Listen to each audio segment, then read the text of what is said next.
Speaking of Snapdragon Stadium, where San Diego State football will be playing, obviously, in 2024, and it looks like they're going to have a pretty exciting team, at least more exciting than 2023. I know that's kind of a low bar, but, Sean Lewis, big recruiting class, a lot of commitments, quarterbacks, corners, safeties. Um, some of these names, I'm not going to act like I know a ton about these names, Sure. but guys that are taking San Diego State's offer over LSU, Notre Dame, big schools. Someone transferring from Florida State, AJ Duffy, Mm-hmm. who is going to be competing for the starting quarterback job. Sean Lewis has really come in here and he has related to these younger recruits in a way that I'm not so sure San Diego State was doing before Sean Lewis came. And, they got the top ranked recruiting class in the Mountain West, according Yeah. to one of the Mm-hmm. sites. I don't think that means a whole lot. Like, what matters the most is what happens on the field. But I'm already sensing more excitement from the fan base. I'm already sensing like, okay, this is refreshing. Like, I can't wait for next season. I think that's what you're experiencing as well. 100%. Listen, the truth is they've had a lot of success the last 15 years, but they needed a refresh of their offense. And this provides a good reset time coming off a season in which they weren't bowl eligible for the first time in forever since Brady Hoke's second year. And you look at what Sean Lewis did in such a short period of time, it just feels like he's brought this sense of optimism for the fan base. And you're seeing a lot more activity, not just on social media from like the staff, but from Aztec fans. You're seeing a lot of positivity. There was a lot of it was polarizing last year, right? There's a lot of fans were expecting more and hoping for more, and we don't know what the other side looks like here, and they got a really challenging schedule in my opinion in 2024. But I'm with you. I think listen, I don't know everything about this class either, but I do know this: he's run some of the better offenses in college football over the last decade as a play caller, and he's brought in two highly sought after quarterbacks. And it's not just us saying that. I mean, Danny O'Neal had 12 plus Power 5 offers, was committed to Colorado. And AJ Duffy had been at Florida State the last 2 years and was a high 4-star recruit out of the Inland Empire. So those are two quarterbacks you bring in. And then I just think the offense is going to be completely overhauled. And there was an interesting name late. I didn't even see this name until maybe yesterday. Jay Sean Polk, who spent 4 years at Kent State and then last year was at West Virginia, but he played for Sean Lewis for 4 years. I started Googling him last night. And he's an unbelievable athlete. He's a 5'10 receiver. He's got over 1,000 career receiving yards. He's been injured a little bit. He's a great return man. I watched some return last night on ESPN.com. I sent it to Jim. It was like a Madden glitch return. He was like fully brought to the ground like multiple times, yet stayed on his feet and had like some kick return touchdown. My point is this: they've brought some real skill here as well. I don't know the full extent of the skill that they brought in. There's the Colorado transfer tight end that had a nice year last year with 30 plus catches. There was a former walk-on. There's this Polk receiver I just mentioned that was at Kent State. There's these quarterbacks as well. So I think the reasons for optimism are legitimate, and we'll see how long it takes for Sean Lewis to implement an offense that he's been able to have so much success with. Yeah, there's the UCLA transfer as well. I mean, safety. you talk about Michael Harrison, I believe, was the Colorado That's right. transfer. So, yeah, it's exciting. And I think that what also is refreshing is we're talking about the program. We're talking about the head coach. We're talking about the players. Were we talking much about the players this past season? Or were we talking about, oh, there needs to be a change? There's no one going to games. We were talking about stuff that wasn't all about on the field. And so I think that's really, really refreshing.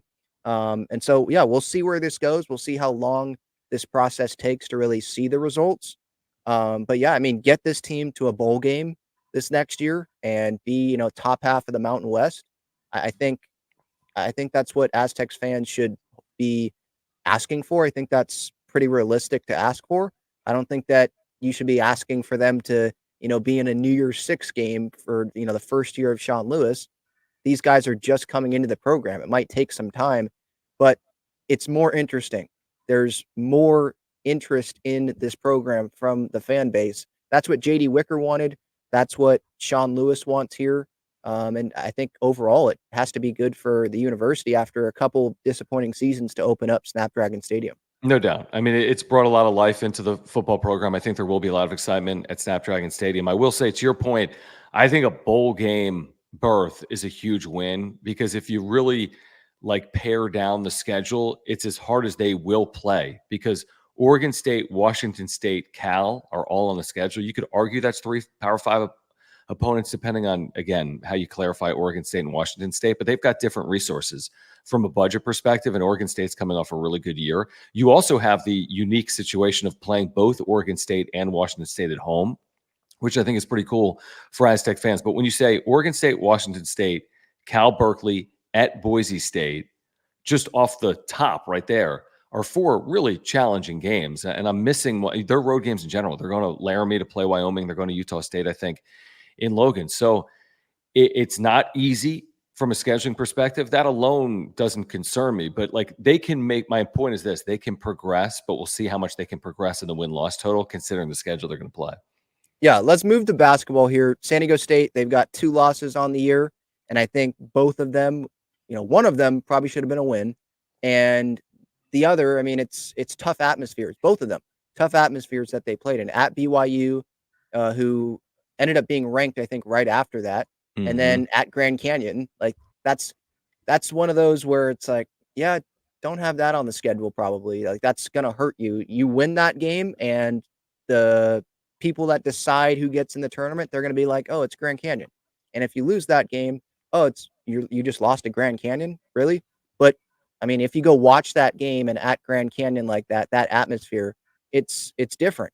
So I think you should have actually had to watch that game if you're on that committee because it was just different. But are you surprised by anything that has happened so far in San Diego State season? They're 9-2. They just obviously had the big win. Or huge win, I should say, not big win because it was St. Catherine, but huge big margin win yeah. Against St. Catherine. But Trammell, we'll see if he plays against Stanford later tonight. Jay Powell, Jaden Ledee has been amazing. Still have Lamont, obviously, and Reese Waters has shot well. Just some initial takeaways so far with San Diego State season. Man, it's been fun, is what I would say. It has been exciting. I mean, they have 4 games that were hanging in the balance on the final possession of regulation. Washington and Vegas, they had a large lead. Cal and San Juan Capistrano, they had a large lead. Both of those were overtime wins. UCSD was a rabbit out of a hat stuff. Amazing the way they won the game. I mean, truly incredible to win at the buzzer. UC Irvine, they trailed by 5 with 58 seconds left after a banked in 3. And then they made some huge plays down the stretch. This is who San Diego State has been the last 2 years. What got a lot of attention is, oh my gosh, they blew a lead in Maui to Arkansas. The truth is, since that moment, all they do is win close games. And we were saying in the NCAA tournament last year, and I actually was down a rabbit hole the other night, and I was watching some videos from the Final Four, like with the players and media between games, before games. And what people were saying, including me, was that if they can get to within 5 of UConn with 5 minutes to play, they'll believe they'll win the game. And by golly, they were down 5 with 5.5 minutes to play. And then UConn, to their credit, made plays down the stretch and won the national championship. But San Diego State trailed by 14 to FAU in the Final Four in the second half. A unbelievable team last year, Florida Atlantic. So they have a knack for winning close games. Now, are they going to come up on the right side of those each and every time? Maybe not. To the overall point about where they are, 9-2 is exactly where they need to be. In terms of every game they're playing in the non-conference, the most important game they're playing in the non-conference is tonight against Stanford. It's not Gonzaga in a week, and it's not anyone they've already played.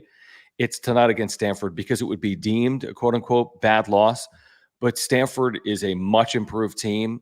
They've got veteran players. They've got size advantages everywhere, and they've been close to getting over the hump this year. They've got double overtime loss to Michigan. They've got a close loss to Arkansas, maybe double overtime loss to Arkansas, close loss to Michigan. They've been very close. This is a huge opportunity for Stanford. For San Diego State, you need to hold serve.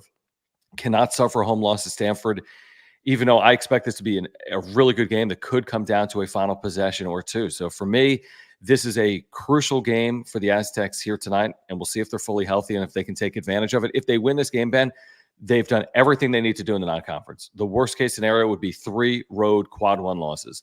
There's no shame in that. They'd have a 10-3 record even if they lost to Gonzaga. So a lot of it hinges on tonight for the Aztecs.